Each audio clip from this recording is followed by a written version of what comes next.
He is a postgraduate in physics from IIT Kanpur. He is a data scientist with a keen interest in creating data driven organizations. He is currently working on helping companies use data to create products that serve humanity at large. His interests are philosophy and practical Vedanta. He is Krishna Chaitanya, a person who dealt with very serious things in life and fought back with pride. Let us learn from his journey and also get his insights on how it is okay to fail. Hello. Hi there. Welcome to the Guiding Voice podcast series, The Guiding Voice for a Better Future. This podcast is to help professional students, IT employees, and entrepreneurs to shape their careers.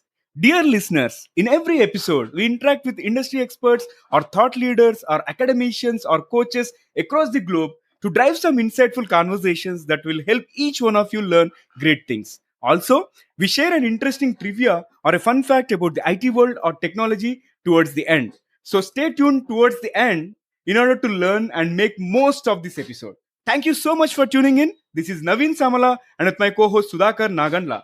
So folks, today we are going to discuss a topic. It is okay to fail. And we are pleased to welcome Krishna Chaitanya to our show. Krishna Chaitanya, welcome to our show. Can we get started? Yes, we can get started, Naveen. Thank you, Naveen, for inviting me to the Guiding Voice. It's a really wonderful podcast series you are doing, and let us start. Thank you, Krishna Chaitanya. Hey, let us talk briefly about your career. You are having so many specific interests like philosophy, Vedanta.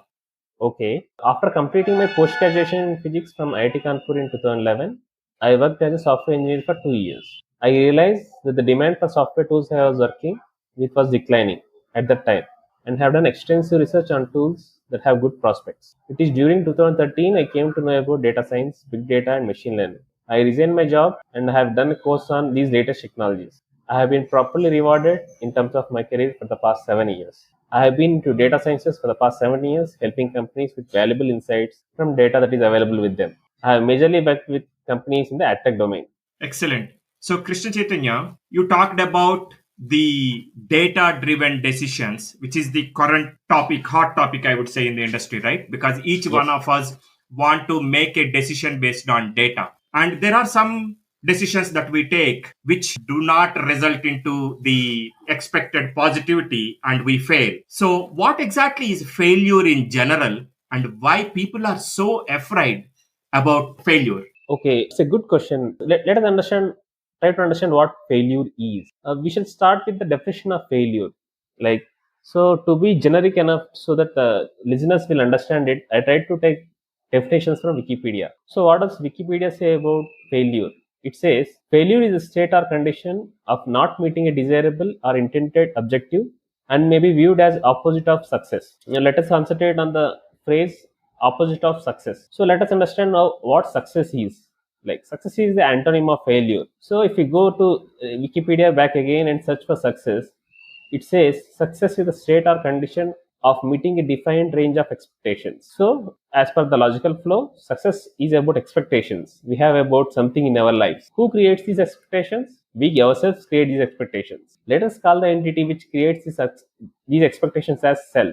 Every person has their own self. So now we understand that self creates these expectations about things that happen around it. When expectations are met, we call it as success, and when expectations are not met, we call it as failure. Now, in general, I don't think that people are afraid of failure. Like, let us understand why people are not afraid of failure. Every day we do a lot of things, and we have a lot of expectations about people or things around us. These expectations may not be met, and generally, people can bear with them because it doesn't affect their core self. Okay, you came up with definitions of failure, which is about not meeting the expectations, and success is about meeting the expectations. And when it comes to this success, everybody has their own definition. But you brought up some important topic or the element to this conversation, which says core self. So, how do you define core self in general? What do I mean by core self? So I mean the self which creates these expectations. Now assume self creates these expectations which are contrary to the abilities or situations one is in with. So we understand that self creates these expectations, and then now assume like this when I talk about core self, when this core self creates expectations, but these expectations are contrary, opposite to the abilities or situations one is in with. This will definitely result in failure. So we are expecting something, but because of the circumstances around us, we meet failure. So whatever one expects or wants to do or achieve, one meets just failure because the expectations are not in line with the circumstances and situations one is in with. It is this condition people are afraid of. They are afraid of a situation where they would be in such a state, but whatever they expect or plan, they fail. Imagine how frustrating that would be. Very interesting perspective, Krishna Chaitanya. Like many people think like whatever we do or whatever we execute, we fail. Is it really true? Yeah, it is true. I'm a data scientist. There is something called reinforcement learning. So, before explaining reinforcement learning, it is not that whatever we plan or execute, we fail. It is just that there is a loophole in the plan or execution which we do, which bears the fruit of failure. So, let us understand. Let us understand few concepts of reinforcement learning and understand why this happens. So, reinforcement learning is something where one trains a computer agent to play a game or perform a task without any assistance from a human. We have made computer agents that play complex games at par and beyond human performance. We use something called neural networks to train such complex reinforcement learning agents. If we observe the learning process of a reinforcement learning agent, it doesn't seem to learn most of the time in the beginning. It shows random behavior. Then there is an aha moment in the learning process where the agent learns to perform the action successfully and the agent starts performing well from then onwards. These neural networks are modeled from the functioning of neurons in our brains. Though it is crude to apply that in our case, I think our brain also has similar performance. If failure gets imbibed into self, which I called core self in the previous question, it might be hard to change that behavior. Our brain might take a lot of time to train. It is very interesting topic actually, Krishna Chaitanya. I understand from the computer agent standpoint, until the time you actually have that aha moment in the learning process, it takes a lot of time because it is going through various situations and use cases, to learn. But how can you say that, our human brain takes a lot of time to train? That's a little interesting. Okay, let us look at the learning process in our childhood. In our childhood, we learn many things by trial and error. It is only after a long time our brain learned to expect and do things like the way we are doing now. Imagine the situation where our brain is taken back to our childhood. We have to do the whole process of trial and error like before. But this time we don't have such freedom because of expectations from our own self and people around us. This makes failure scary. It may take a few days or weeks or months or years to get failure that is imbibed in our core self out of us. Okay, so it is the circumstances, society, and people like Naveen who are around us who are actually creating these problems to us. So, Krishna Chaitanya, what was your reaction when you failed for the first time? Though I passed the course, I could not meet the expectations of a professor while I was studying in IIT Kanpur. This is my first failure. I was so disappointed with this failure that I did not attend the end semester examination of another course, thinking that I would pass it because I already got 50% of the total grade. I failed in that course too. Later, I came to know about the rule which says that I'll have to attend the end semester examination without which I will not be able to pass the course, even if I get marks above the minimum required to pass the course. This is the first F grade on my marks sheet. Both had an effect on my mind. I lost my scholarships because of this. I got depressed. I was not able to study and remember concepts taught in the courses. I became mentally weak. I could not handle any kind of pressure. I became so weak that I just attempted questions in examinations in such a way that I would get passing grades in the courses, though I could answer all the questions in the question paper. I was not able to concentrate during examinations. I was not content with my life. I was comparing myself with my friends and batchmates. This made failure part of my life. We can imagine the kind of trauma and situation that you have undergone, right? It is very much visible in the way you have expressed this. So, Krishna Chaitanya, now that you are sitting comfortably and you have overcome that failure and you see it as a very small part of your life, right? So, how did you overcome that failure and what did you learn from it? Truly speaking, I have not overcome failure yet. I accepted it to be part of my life. I have somehow graduated out of my college. I have worked as a software engineer with all those pressures to meet deadlines. You know, right? I have been working as a data scientist for the past 7 years. I tried putting up my own business but failed. I still start many things and I don't complete them. But I don't get disappointed. I try to correct myself once again and try to do things again in a different way. I read somewhere that if you really want to do something, you'll find a way. But if you don't, you'll find the excuse. We need to have a right outlook towards our life. We shouldn't compare ourselves with people around us. It is not an easy task not to compare ourselves with others. I get thoughts comparing myself with the friends, colleagues, and others in the society. I don't give them too much importance. I don't disturb myself with those thoughts. You may not be able to change circumstances around you, You may not be able to prevent failures, or you may not have life you wanted to live, but you can always change the attitude and approach you have with your life. If you have right kind of attitude and approach towards life, you'll be happy even if you are in the midst of worst situations in your life. Yeah, these are some wonderful tips, Krishna Chaitanya. And we often come across this news in the newspaper or across various media platforms and all, wherein the school and college going kids, they treat failing in exam as catastrophic in nature, and they try to commit suicide, or they'll feel it as if it is the end of life for them. So what is your advice to people, okay, who are in that kind of mode? Actually, while I was in IIT Kanpur, I spent nearly about 7 years in IIT Kanpur. Nearly about 15 suicides happened. I was so disturbed about this, and I myself thought of committing suicide at one stage of my life. So this is a really good question. Let us see. This has to do more with the education system we have not only in our country but also in the entire world, other than few countries like Finland. I don't have first-hand experience with Finland, but I heard that their education system is better. We don't encourage our kids to explore and do what they love. We impose our own realities onto them. We have designed our education system that projects success as academic excellence. We have to realize that we don't live because of academics, but academics are just part of our lives. In ancient times, success was associated with people who have self-knowledge or enlightenment. But now we associate success with the money, and academics is associated with low risk option of earning money. We always hear of stories of students from top premier colleges starting off their careers with very high packages. We assume money brings us happiness, which is not the case in general. Wow, that is a really profound statement that we assume money brings us happiness, which generally is not the case at broad level. If you see, definitely you would need money for something, but not, bringing for happiness. But Krishna Chaitanya, what should be the guiding light for the school and college going kids to look up to, saying that, hey, this is just one step or one failure in that bigger journey, which even doesn't count when you look at life at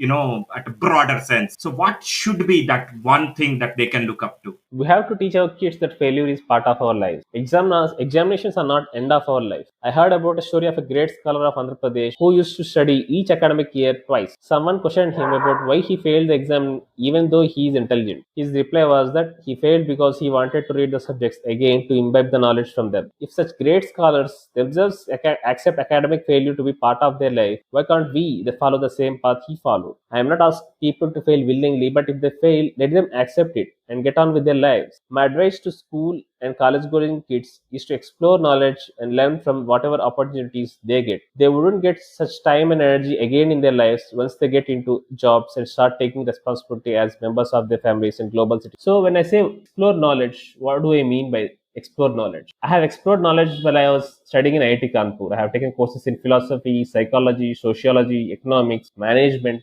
along with physics, chemistry, and mathematics subjects. I have explored plethora of these knowledge systems and gained knowledge from them. And I proudly say that it is basically because of my exploration with knowledge, I am what I am right now. And my journey doesn't end here, and I have a lot more to achieve in the coming future. So never ever assume that some situation is the end of the world and commit suicide. Even I thought of committing suicide many times, but I refused to do so, as I have learned from great scholars that success or good times are bound to come and failure or bad times are temporary. Good times and bad times are all part of our life. Learn to accept it. Absolutely. Good times and bad times are, part of our life. Two sides of the coin. Without one, the other does not exist, because you should have some baseline and comparison to have better appreciation of that. Yes, yes. So, Krishna Chaitanya, we talked at length about this failure. Sometimes it is really intriguing. Sometimes it is really scary. Handle such tough situations, especially for these younger generation and these younger kids. So, who is your role model in terms of dealing with the failure? Like, each one of us look up to someone, some figure. So, who is that for you? I would say Steve Jobs. So I came across Steve Jobs while I was studying in IIT Kanpur. He failed many times, but he came back again and again. I would like to quote Steve Jobs here. He said, "Don't be afraid of failure. The greatest artists like Dylan, Picasso, and Newton risked failure. And if we want to be great, we have to risk it too." Absolutely. In fact, I think he is one of the very few CEOs who got fired from the company that he started, like in public. Amazing. Wonderful thoughts so far, and it has been a fabulous conversation, Krishna Chaitanya. So, we would like to add some spice to this episode by asking a few interesting rapid fire questions. So, if you are okay with that, let's get started. Yes, I am ready and excited. Wonderful. Let me fire the first bullet out of this rapid fire. So, Krishna Chaitanya, what is the most adventurous thing that you have done so far? It is like applying philosophical and psychological concepts I learned during my academics in my life. It is dangerous, so don't do this. You have to be. Fair enough. Here comes an interesting question for a person who has dealt failure with so much of grit and determination. So, what is your favorite failure? My favorite failure is not meet expectations of one of my professors in IIT Kanpur. Changed my life. It changed my life so much that I am grateful for that. Amazing. I think mistakes and failures teach us a lot, and it is always better to learn from them. So, we can see a live example sitting out here in front of us. Now comes the third bullet out of the rapid fire. So, was there any situation where you stayed up for more than 24 hours? Yeah, there was. The first one was I could not sleep on the day I came to know that I cleared IIT in 2004. Interesting. Okay. All right. So, moving on to the next rapid fire question. What has been a question on your mind which has been lingering for quite long time without answer? It's a philosophical one. Like, does free will really exist? Like, are we responsible for what we do? Seems silly, but it is really hard question in philosophy. Okay. All right. So, philosophy is something very, very deep, and I don't want to touch about it, but I really take some nuances from this conversation. So, really good, and probably it might trigger some interest, and I might explore further. So, here comes the last one for the rapid fire. What is the best gift that you have ever received from someone? Actually, it is a writing pad from my aunt by appreciating my performance in second class final examination. It is still there at my home, inspiring me to handle challenges in my life. Wonderful. I think that will be the gift which you'll cherish for your rest of your life. So wonderful. So this has been a fabulous rapid fire round, and thanks for being so sport and candid in this round. And let's go back to the mainstream. Over to Sudhakar. Thank you, Naveen. Krishna Chaitanya, this has been a very deep conversation, like Naveen put it. Talking about the success and failure, which is really philosophical, meaningful, something that everyone goes through, irrespective of who the individual is. So, one final question for this session. What is your one piece of advice to those aspiring to make big in their careers? Okay. Someone said happiness doesn't follow success. It's the other way around. So be happy first and do the things you love. Success follows you automatically. You can make it big in your career if and only if you love what you do and you're content with your life. I would like to share another quote from Steve Jobs. You can't connect the dots looking forward. You can only connect them looking backwards. So you have to trust that the dots will somehow connect in future. You have to trust in something, your gut, destiny, life, karma, whatever. This approach has never let me down, and it has made all the difference in my life. Absolutely. You can never connect the dots looking forward. You can only connect them by looking backwards.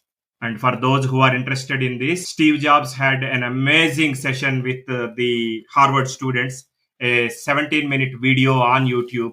If you are interested, go through that. He picks 3 examples and an amazing story. Krishna Chaitanya, thank you so much for joining us today.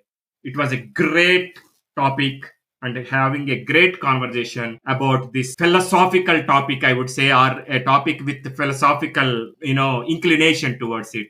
It is okay to fail, but you need to get up and move forward. Thank you so much for your time. Thank you, Naveen. Thank you, Sudhakar. Thank you for giving me this opportunity.